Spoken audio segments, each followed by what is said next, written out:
Hi ma'am, good evening. Agi vlog se ma'am ngasidi sandagi Merawada mai thanbadagi hore. Asisu ayukta thaba dum yamna Diwali manangna abina ko adendum mandaraba. Vlog se sema sandadagi hore aduga hojik se ma'am idub thadwe cha thak tuk loraga mapana nahan walnut porak pase. Hojik koi bacha ke tawbani koi bacha sina chatuisina iche susila ide iche susila na chahim phare nangna lakani ai sung lakte na haiba ado injam chauthokpa mala ne ngasi di iche susila ide koi urage tawbani ngarang yo nung sanda da phone tawre di pali nang lakhiroi da mangai ba ware na ado ngasi di amu koi thurage jum di chai ri do sung ha koi thurage ngasi di ayuk ta ma'am Diwali yoksila mina sit sengba ayuk tagi ko sum sita ko ta ba te tok nam thokpa tawba dum ta ma'am chakhare sume lighting shu than na khona tawram bane ba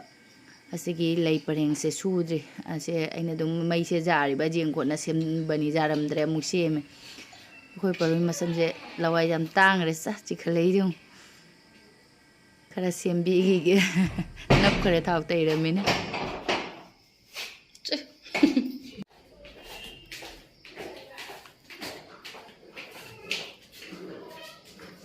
Sedagi angangi chana ba chapot khare leire ngasai walnut to de adum mapana porakone nei che de khare pijening ba sum khoi jumbu de su chin bani na yam da de khare de dum pubi de pai ngam godro na lo ma piro kai pai ga sai se de khare khare mamme che su chila jum jorak to re khoi sunu yorak ti ma'am ne sunu porak de khalani sunu tuition da chat khare adana mang hak chakring da khoi musum da tholak bani ay yore che sila ge mo ge se de lei phaja ba su palam e che sila lei re pati lag le thom me hoi loi le se phanek sila mi che phanek ai kana mi ne kan hong ta ba hong ba gi ne khoi se am gin san bi hong le ba o che sila wa pam bi thar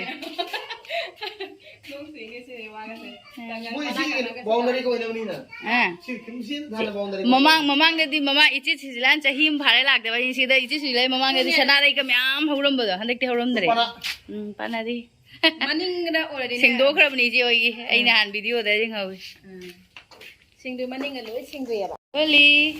doli aina doli da aina khanna le ji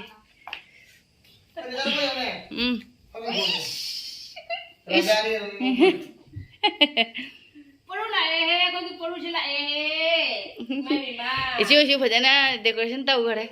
आई नहा कई काली कई नुमिते ने लक्ष्मी पूजा नुमिते की अखोई की खरा तौरमाबनी लक्ष्मी पूजा की अखोई परू चंगरे सोंद जोंने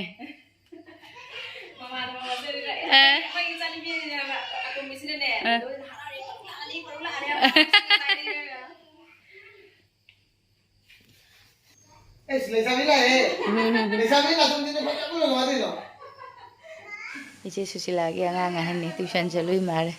अदुगा अखोई ने बोकना nga तावरगा येंगहलै हयेंग से कराम लाक्तुरेबा अखोई पिरक्तुइने ना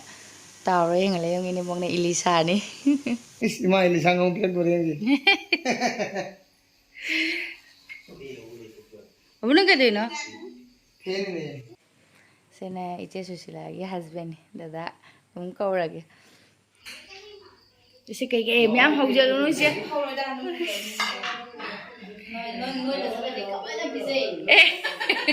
ai cha tha lai mi ai duk tha loi re na ko cha tha ga phiron ga thupchalamaga ngasi di wa ba da su loi ba hai tar si che ke ne kari bu bi da ni dum le sa na khang ba dum haujala no ai haujala ne pitha phagi malpua chiên na hậu này mà có chiên thì tụi nó hề lẹ bao hậu mà chiên thì tụi nó lấy cái lấy tại mình nè tàu lẹ ai mà hậu gì đó tiffin đó cái hát tụi nó khăng để cái này xong hấp chân lẹ đi ấy xin đừng nói nè phải là hấp chân lẹ nè hậu là mi là có cái nghe mà nó đi đây đã hoàn qua quay nè cái này nó đây là mẹ bà con nó mà ăn rồi à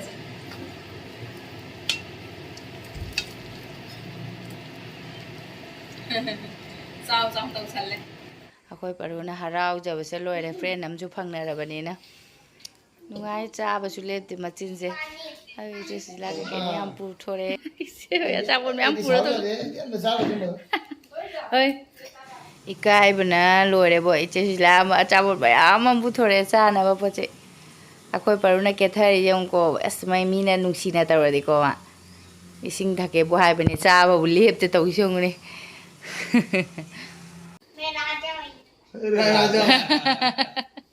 Raja ni ka hai gre ma.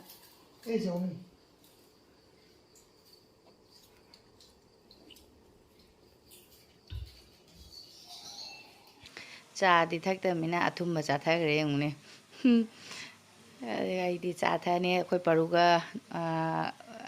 cái nó mà mình sẽ mà bộ ngang cái mà mình dệt tới cò bộ có hậu tung sản này lấy đi không khôi paru cái là không mấy à cái mẹ chúng này mấy à cái in là cái ông có một trình độ rồi pichu pichu đây vậy cam làm mền lên ông này khôi paru sẽ làm mền làm này bộ hậu tung khi nào mà nung xì bây giờ mà sắc cái gì làm kêu rồi amu baga ngâu baga này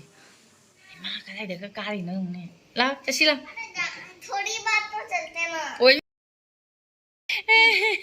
तशी ठेंगे दादा लामनी दादा tuition देगी लामनी दोनों ने नहीं थोड़ी बात तो सिस्टम तब नहीं हिपता करे ने अम्मा से तो यूं ने आज रहेगा ना पढ़ो आंटी के घर में रहेगा ए भाग पकड़ो मत खोट कर देगा वो चलो ये नाटक में मतलब पहले कैसा ही वहाँ का उधर आदमी ने हम ले दे पुंग बारो बहुत आनी आऊंगी ना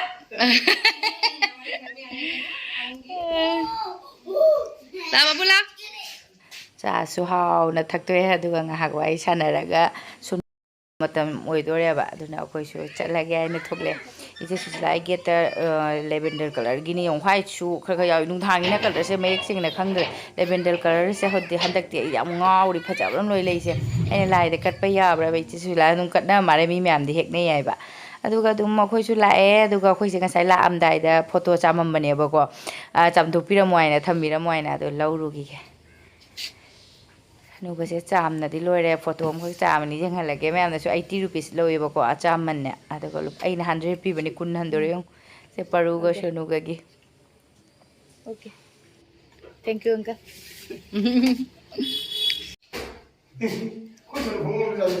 Sano nang sabi ka je le khangi ba khangu manung da nang ka da kayam pura ke lak ba hojik ta changak ta ngai ba as ngasi di ma'am ai gi khuchai seung ne ngasi di bo ko ma'am ayuk se ana khoi ma pa ma su je adan nei rak pani na adi ing mani na blanket ro ka yo su kho to lo rak ba da ba ngasi di wa man na ayuk te gi du na block ka sem de as wa de da sibuto yung sibuto de ako'y nachatpa matamda sa mamanya ba ani siyong masak siyong ni ay na dum kaino album semjalaga hapchan gi bani asi se na kari da hatwe na do horen mayam da phajana yenghalage si yung si se paru se thani makhai gi matam dani ne akoi pupu le gi da ba ko moi gi di kari hai ni pudhau hai doira pudhau le gi da ba gi siung Don dong ni ngai ma puma pudhau pupu le gi da ba gi ani se maru kok pa ne ba ne paru se thani makhai gi ni makhut gi roi ta sal di yong sonu su lawai tangi masam jaudri sora loiraga masam kokthokki bagi ne ba aina dum nungsi dana ko dum phone da le di hekta mang gi ne na phone da le de dum hana gi memory myam le me khoi sonu na ga pi nge da nungsi ba si dia ba dui photo do loi mang khare memory mang ba de gi mang ri ba ada sim lok thoga aina kainom da hapchan ge do bane ba frame do me am nok turi ni ko nang ada ko na tam na yeng halage ngadang pham gi ge so do gi ge bo si se ni ma'am ai da dum si kaino si phai na ko si se hang do ga si gi maning se aso kui ya ja gi da ba dunia ba asi tum frame da hapa so dum ya ni frame da hapa so dum ya do so ina si manghaning da na du yeng asi kamai tau ge na ya jaga dum frame am lauraga thambi ni ko paru mai ge jang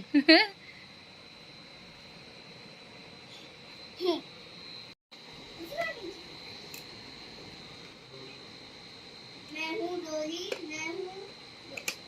तो डोली हूँ डॉली ꯁꯤ ꯂꯧ ꯁꯤꯁꯦ ꯂꯧꯊꯣꯔꯛꯑꯣ सीधे सब जा रहा है ꯂꯧꯊꯣꯛꯇꯣꯏꯅꯤ ꯂꯣꯏ ꯂꯧꯊꯣꯛꯈꯤꯅꯤꯅ ꯁꯤꯁꯦ ꯂꯧꯊꯣꯔꯛꯑꯣ ꯅꯪꯁꯦ ꯄꯦꯄꯔꯁꯦ सेगाई नहीं उधर सीधा सीधा ꯁꯤ ꯂꯧꯊꯣꯛꯇꯤ ꯌꯦꯡꯉꯣ ꯃꯅꯤꯡꯗꯒꯤ ꯌꯥꯔꯣꯏꯗ꯭ꯔꯣ ꯃꯅꯤꯡꯗꯒꯤ ꯂꯧꯊꯣꯛ ꯇꯥꯕ ꯁꯤꯒꯤ ꯃꯤꯡꯖꯦꯟꯒꯁꯦ ꯐꯔꯤ ꯅꯪ ꯇꯤꯛꯂꯪꯉꯤꯃꯤꯅ ꯑꯩꯅ ꯄꯥꯝꯃꯨꯕꯀꯣ ꯑꯗꯨꯒ ꯁꯤ ꯃꯊꯛꯇ ꯘꯔꯤ ꯃꯥꯟꯗꯅꯕꯒꯤ ꯁꯤ ꯃꯊꯛꯁꯤꯗꯁꯨ ꯑꯗꯨꯝ DIY ꯀꯩꯀꯩ ꯈꯜꯂꯒ ꯇꯧꯁꯟꯕ ꯌꯥꯏ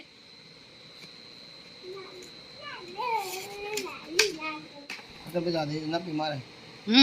ना बीमार है माई कथासे हुन्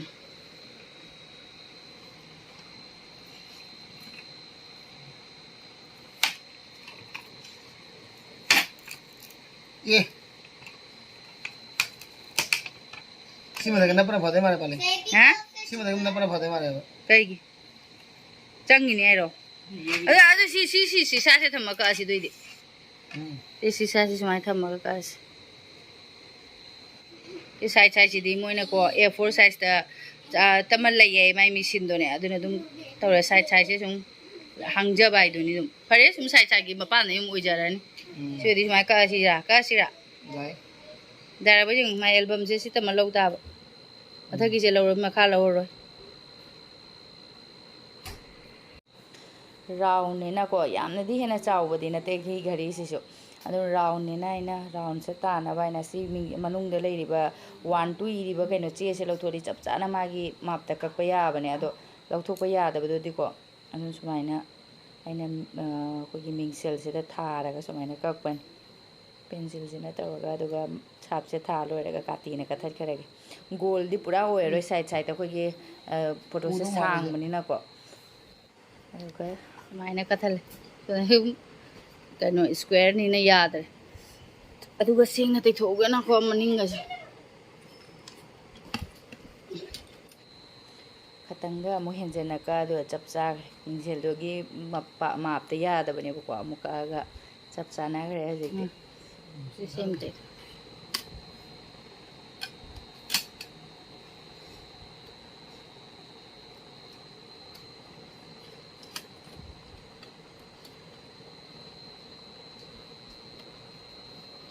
ꯅꯞꯄꯕ ꯋꯦꯁꯠ ꯑꯣꯏꯕ ꯄꯣꯠꯅꯦꯕꯀꯣ ꯑꯗꯣ ꯍꯧꯖꯤꯛ ꯁꯦꯝꯖꯜꯂꯕꯅꯤꯅ ꯑꯗꯨꯝ ꯐꯖꯔꯅꯤꯗ ꯖꯥꯜꯂꯁꯨ ꯌꯥꯔꯤꯁꯦ ꯑꯩꯈꯣꯏꯒꯤ ꯀꯩꯅꯣꯗꯣ ꯇꯧꯔꯒ ꯅꯞꯄꯤꯔꯁꯨ ꯑꯩꯅ ꯇꯤꯚꯤ ꯃꯅꯥꯛꯇꯗꯤ ꯌꯥꯝ ꯊꯝꯅꯤꯡꯕꯅꯦꯕ ꯑꯩꯈꯣꯏ ꯗ꯭ꯔꯤꯜ ꯍꯨꯠꯅꯤꯡꯅ ꯇꯧꯅꯤꯡꯗ꯭ꯔꯕ ꯃꯄꯨꯅ ꯑꯃꯨꯛ ꯉꯥꯡꯉꯛꯀꯗ꯭ꯔꯥ ꯍꯥꯏꯗꯤ ꯌꯥꯝ ꯍꯨꯠꯄꯗꯨꯁꯨ ꯅꯨꯡꯉꯥꯏꯇꯦꯅꯀꯣ ꯌꯨꯝꯗꯁꯨ ꯃꯣꯏꯒꯤ ꯚꯔꯥꯅꯤꯅ ꯏꯀꯥꯏꯕ ꯉꯥꯡꯉꯛꯀꯗ꯭ꯔꯥ ꯍꯥꯏꯅ ꯑꯩꯈꯣꯏꯗꯤ ꯏꯆꯦ ꯁꯨꯁꯤꯂꯥ ꯍꯣꯏꯗꯒꯤ ꯆꯥ ꯊꯛꯆꯜꯂꯦ ꯁ꯭ꯋꯤꯠ ꯆꯥꯔꯃꯤꯅ ꯐꯔꯦ ꯑꯩꯈꯣꯏ ꯁꯤꯅꯗꯤ ꯀꯔꯤꯝ ꯆꯥꯗ꯭ꯔꯤ ꯃꯄꯥꯟ ꯄꯨꯔꯛꯄꯅꯤ ꯀꯦꯟꯇꯤꯟꯗꯒꯤ ꯃꯦꯒꯤꯁꯦ ꯍꯧꯕꯤꯔꯒꯦ ꯃꯥ ꯀꯔꯤꯝ ꯆꯥꯗ꯭ꯔꯤꯕꯅꯤꯅ ꯁꯣꯅꯨ ꯆꯥꯗꯤ ꯑꯃꯨꯛ ꯄꯔꯨꯁꯨ ꯆꯥꯒꯦ ꯍꯥꯏꯔꯛꯑꯅꯤ ꯑꯗꯨꯅ ꯑꯅꯤꯈꯛ ꯁꯦꯡꯅ ꯇꯩꯊꯣꯛꯈ꯭ꯔꯕꯅꯤꯅ ꯂꯪꯇꯤꯛ ꯂꯪꯉꯦ ꯖꯥꯟꯕ ꯌꯥꯔꯅꯤ ꯁꯨꯃꯥꯏꯅ ꯑꯗꯨꯝ ꯄꯤꯛꯄꯨꯗꯤ ꯄꯤ ꯌꯥꯝ ꯍꯦꯟꯅꯗꯤ ꯆꯥꯎꯕꯨꯗꯤ ꯆꯥꯎꯗꯦ ꯑꯗꯨꯏꯁꯨ ꯁꯨꯝ ꯅꯨꯡꯁꯤꯔꯦ ꯁꯨꯝ ꯃꯑꯣꯡꯁꯦ ꯃꯥꯡꯍꯟꯗꯩ ꯁꯔꯨꯛ ꯁꯨꯝ ꯁꯦꯝꯖꯜꯂꯦ ꯑꯗꯨꯒ ꯃꯃꯥꯡꯗ ꯖꯥꯟꯐꯝ ꯂꯩꯇꯦ ꯃꯦꯟ ꯍꯥꯏꯕꯨ ꯑꯗꯣ ꯃꯃꯥꯡꯗ ꯀꯗꯥꯏꯗ ꯖꯥꯟꯕ ꯌꯥꯕ ꯌꯦꯡꯉꯨꯈꯤꯒꯦ ꯁꯤꯅꯁꯨ ꯀꯟꯅ ꯂꯥꯏꯛ ꯇꯧꯔꯦ ꯑꯗꯨꯅ ꯑꯩꯅ ꯚꯤꯗꯤꯑꯣꯁꯦ ꯅꯨꯡꯗꯥꯡꯗꯗꯤ ꯌꯥꯝ ꯀꯟꯅ ꯇꯧꯗꯕꯅꯤ ꯁꯤꯒꯤꯀꯣ ꯃꯄꯥ ꯅꯨꯄꯥꯁꯦ DIY ꯑꯗꯨꯝ ꯁ꯭ꯋꯥꯏꯁꯤꯗ ꯑꯩꯈꯣꯏꯒꯤ ꯍꯥꯔꯠ ꯁꯦꯞꯀꯤ ꯀꯩꯅꯣꯒ ꯁꯦꯝꯃꯒ ꯑꯦꯝꯁꯤꯜ ꯂꯩ ꯃꯥꯔꯦ ꯑꯩꯈꯣꯏꯗ ꯑꯦꯝꯁꯤꯜꯅꯅꯦ ꯍꯥꯔꯠ ꯁꯦꯞꯀꯤ ꯁ꯭ꯋꯥꯏꯁꯤꯗ ꯑꯅꯤ ꯑꯍꯨꯝ ꯅꯞꯄꯒ ꯀꯂꯔꯒ ꯇꯩꯁꯟꯈ꯭ꯔꯗꯤ ꯑꯁ ꯑꯗꯨꯁꯨ ꯐꯖꯕ ꯐ꯭ꯔꯦꯝ ꯑꯃꯅꯦ ꯊꯝꯐꯝ ꯂꯩꯇ꯭ꯔꯦ ꯏꯅꯦꯝꯕꯣꯛꯀꯤ ꯀꯨꯕꯣꯛꯀꯤꯁꯨ ꯃꯈꯥꯗ ꯑꯗꯨꯝ ꯊꯝꯖꯤꯟꯈꯔꯦ ꯍꯥꯏꯗꯤ ꯑꯁꯤ ꯗ꯭ꯔꯤꯜ ꯍꯨꯠꯂꯒ ꯖꯥꯛꯑꯒ ꯁꯥꯏꯗ ꯁꯥꯏꯗꯒ ꯊꯝꯃꯗꯤ ꯑꯗꯨꯝ ꯐꯖꯒꯗꯕꯅꯦꯕ ꯑꯁꯤꯒꯤ ꯍꯧꯖꯤꯛꯇ ꯑꯗꯨꯝ ꯅꯤꯡꯖꯪꯉꯦ ꯑꯔꯦꯝꯕꯗ ꯑꯁꯤꯁꯦ ꯅꯞꯄꯩ ꯃꯍꯨꯠꯇ ꯑꯩꯈꯣꯏꯒꯤ ꯐꯣꯇꯣ ꯅꯠꯇ ꯅꯞꯄꯝꯒꯗꯣꯏꯅꯤ ꯑꯁ ꯀꯥꯏ ꯅꯞꯇꯣꯏꯅꯣ ꯈꯪꯗꯔꯦ ꯑꯗꯥꯏꯗꯨꯗ ꯑꯩꯈꯣꯏꯒꯤ ꯑꯗꯨꯒꯀꯣ ꯍꯦꯡꯒꯤꯡ ꯍꯨꯛꯇꯣ ꯑꯩ ꯀꯩꯅꯣ ꯇꯧꯔ ꯇꯥꯔꯦ ꯑꯣꯔꯗꯔ ꯇꯧꯔꯒ ꯑꯗꯥꯏꯗꯨꯗ ꯅꯪ ꯂꯥꯞꯊꯣꯔꯛꯏꯗꯨ ꯀꯩꯒꯤꯅꯣ ꯇꯝꯇꯝꯅ ꯈꯇꯪꯒ ꯃꯌꯥꯏ ꯆꯤꯡꯁꯜꯂꯣ ꯈꯇꯪꯒ ꯆꯤꯡꯁꯜꯂꯣ ꯈꯇꯪꯒ ꯁꯣꯝꯗ ꯇꯤꯚꯤ ꯃꯅꯥꯛꯇ ꯑꯗꯥꯏꯗꯨꯗ ꯒꯥꯏ ꯊꯦꯠꯈ꯭ꯔꯗꯤ ꯐꯖꯒꯗꯕ ꯃꯥꯜꯂꯦꯀꯣ ꯐꯖꯅꯤꯕꯣ ꯁꯨꯃꯥꯏꯅ ꯊꯦꯠꯄꯩ ꯃꯊꯧ ꯇꯥꯏ ꯁꯤꯁꯦ ꯑꯃꯈꯛ ꯍꯧꯖꯤꯛ ꯑꯣꯔꯗꯔ ꯇꯧꯁꯜꯂꯒꯦ ꯁꯤꯔ ꯑꯩꯅ ꯈꯪꯗꯦ ꯑꯩꯅ ꯈꯔꯗꯤ ꯐꯖꯔꯅꯤ ꯁꯣꯝꯗ ꯑꯃꯨꯛ ꯀꯩꯅꯣꯗ ꯑꯩꯅ ꯑꯗꯨꯝ ꯈꯜꯂꯤꯕꯀꯣ ꯋꯥꯜꯄꯦꯄꯔ ꯐꯖꯕ ꯑꯩꯈꯣꯏꯒꯤ ꯂꯩꯔꯣꯡ ꯊꯣꯛꯄꯗꯣ ꯑꯩꯗꯤ ꯗ꯭ꯔꯤꯜꯁꯨ ꯐꯨꯕ ꯃꯊꯧ ꯇꯥꯔꯔꯣꯏ ꯑꯩꯈꯣꯏꯒꯤ ꯇꯤꯚꯤꯁꯤꯒꯤ ꯃꯈꯥꯗ ꯕꯣꯔꯗꯔ ꯑꯣꯏꯅꯅꯦ ꯁꯨꯃꯥꯏꯅ ꯆꯠꯈ꯭ꯔꯒ ꯑꯗꯨꯒ ꯍꯨꯛ ꯅꯞꯄꯗꯤ ꯀꯩꯝꯐꯧ ꯅꯥꯟꯊꯣꯛ ꯀꯩꯅꯣꯁꯨ ꯇꯧꯔꯔꯣꯏ ꯑꯗꯨꯅ ꯐꯣꯇꯣ ꯅꯞꯄꯅ ꯐꯖꯗꯣꯏ ꯃꯥꯜꯂꯦꯕ ꯋꯥꯜꯄꯦꯄꯔ ꯌꯦꯡꯁꯤꯔ ꯈꯪꯗꯦ ꯀꯩꯅꯣ ꯄꯥꯔꯁꯦꯜ ꯑꯃ ꯂꯥꯛꯏ ꯀꯩꯅꯣ ꯌꯦꯡꯉꯒꯦ ꯁꯤ ꯀꯩꯅꯣ ꯃꯥꯜꯂꯦ ꯇꯦꯕꯜ ꯀꯣꯚꯔ ꯃꯥꯜꯂꯦ ꯍꯥ ꯍꯥꯡꯗꯣꯔꯛꯎꯗꯅ ꯅꯪꯁꯨ ꯇꯦꯕꯜ ꯀꯣꯚꯔ ꯑꯩꯅ ꯑꯣꯔꯗꯔ ꯇꯧꯈꯤꯕꯅꯤ ꯀꯩꯅꯣ ꯑꯣꯔꯗꯔ ꯍꯟꯗꯛ ꯗꯤꯋꯥꯂꯤ ꯃꯅꯥꯛꯀꯤ ꯑꯩ ꯑꯣꯔꯗꯔ ꯇꯧꯕ ꯌꯥꯝꯈ꯭ꯔꯦ ꯑꯁꯤ ꯇꯦꯕꯜ ꯀꯣꯚꯔ ꯑꯁꯤꯁꯨ ꯆꯍꯤ ꯑꯃꯗ ꯂꯣꯏꯅ ꯕ꯭ꯔ ꯇꯠ ꯂꯣꯏꯔꯦ ꯁꯤꯃ ꯂꯧꯒꯦ ꯇꯧꯏꯅꯤ ꯁꯤ ꯐꯥꯜꯇꯨꯅꯤꯕꯣ ꯁꯤ ꯀꯥꯟꯅꯗꯦ ꯁꯤ ꯁꯦꯒꯥꯏ ꯂꯣꯏꯔꯦ ꯑꯝꯇ ꯇꯦꯕꯜ ꯀꯣꯚꯔ ꯁꯤ ꯑꯩꯅ 3 ꯅꯠꯇꯦ 1 ꯀꯌꯥꯝ ꯄꯥꯛꯀꯦ ꯑꯝꯇ ꯌꯦꯡꯉꯨꯅꯦ ꯃꯄꯥꯛꯇꯤ ꯄꯥꯛ ꯃꯥꯜꯂꯦ ꯆꯥꯎ ꯃꯥꯜꯂꯦ ꯐꯖꯕ꯭ꯔꯥ ꯑꯇꯣꯞꯄ ꯀꯂꯔꯗꯤ ꯃꯌꯥꯝ ꯂꯩꯕꯅꯦꯕ ꯑꯗꯨ ꯑꯩꯅꯅꯦ ꯁꯣꯅꯨꯒꯤ ꯂꯥꯏꯔꯤꯛ ꯇꯧꯐꯝꯒꯤ ꯇꯦꯕꯜꯁꯤꯁꯨ ꯑꯩꯈꯣꯏ ꯁꯣꯅꯨꯁꯦ ꯂꯥꯏꯔꯤꯛ ꯇꯧꯗꯦ ꯑꯗꯨꯝ ꯇꯦꯕꯜ ꯁꯦꯒꯥꯏꯕ ꯇꯦꯕꯜ ꯀꯣꯚꯔ ꯁꯦꯒꯥꯏꯕ ꯂꯦꯞꯇꯦ ꯏꯃꯥ ꯆꯥꯎ ꯃꯥꯜꯂꯦ ꯆꯥꯎꯕ꯭ꯔꯥ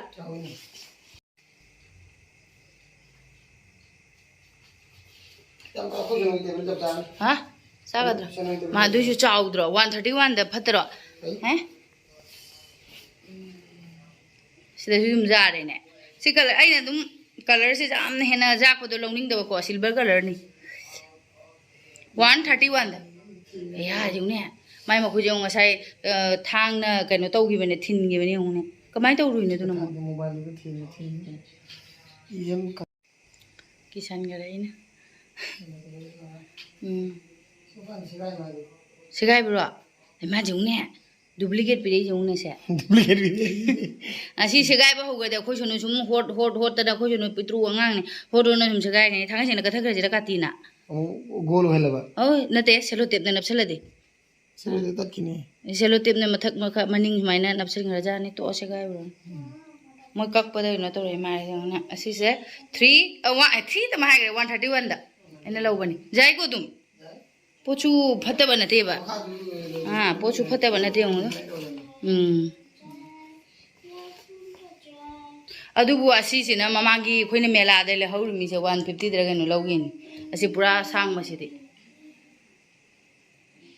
ꯁꯤꯅꯕꯨ ꯑꯃꯨꯛ ꯂꯩꯔꯣꯡ ꯊꯣꯛꯑꯦ ꯑꯁꯤꯗꯅꯦ ꯆꯥꯛ ꯆꯥꯔꯗꯤ ꯑꯗꯨꯝ ꯇꯩꯊꯣꯛꯑꯁꯨ ꯑꯗꯨꯝ ꯆꯨꯒꯗꯕ ꯃꯥꯜꯂꯦ ꯁꯤꯁꯦ ꯁꯣꯅꯨ ꯂꯥꯏꯔꯤꯛ ꯇꯧꯐꯝꯁꯤꯗ ꯊꯥꯈ꯭ꯔꯁꯤꯕ ꯑꯩꯈꯣꯏ ꯁꯣꯅꯨꯁꯦ ꯁꯤ ꯁꯨꯝ ꯊꯥꯔꯁꯤꯔꯣ ꯁꯤ ꯐꯖꯗꯦ ꯆꯥꯎꯃꯟꯈꯔꯦ ꯁꯤꯗ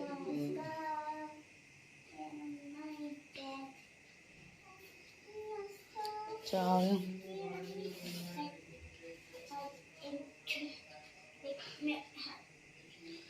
ꯄꯩꯁꯥꯗꯤ ꯑꯩꯅ ꯃꯃꯥꯡꯗ ꯊꯤ ꯂꯣꯏꯔꯦ 131 151 ꯃꯥꯟꯕ꯭ꯔꯥ ꯑꯩꯅ ꯈꯪꯗꯦꯅꯦ घास काट रहा था क्या 131 151 मालबा कहीं 131 लगी से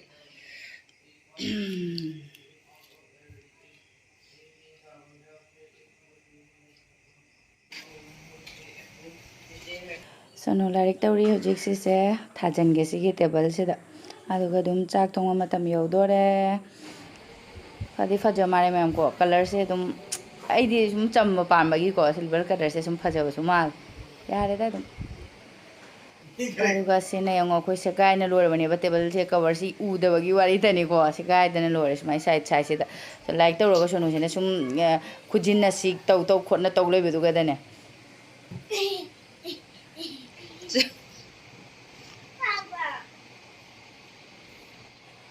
हजिकता शांति होरे फमुंगसे खरा नुंगाइरमनि चाक हाइ ngसाइदे लेरमको थेंगु थेंगना दुम सेसिंगसे लोइसलमगा चाक थोंगरगेना अखोय मपा मखुट नारमिना चाक थोंबा चंगबदो नुंगाइरोयबा अतदि मा दुम चंगबिगिदबा हजिक फीसु थुप लोइरे लोइना हापचनखरगे ब्लैंकेट सिसु हापचनगिदरोबने अतोपदा अदु मैम ngasiगि भिडियो से दुम मतांग से लोइसन